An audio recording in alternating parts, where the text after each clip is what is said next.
Nunca mais fique preso em um engarrafamento.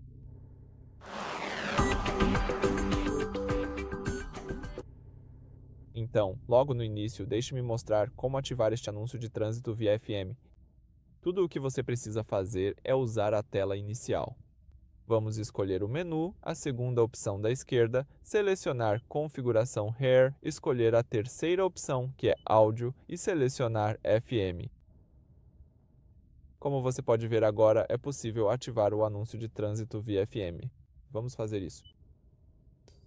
Então agora, mesmo que você esteja ouvindo sua própria música ou um podcast, o rádio mudará automaticamente para uma estação local, se houver um relatório de trânsito urgente. É como ter um copiloto observando a estrada à frente, então eu realmente recomendo deixar esse recurso ativado. Obrigado por assistir. Por favor, inscreva-se no nosso canal, deixe um like no vídeo.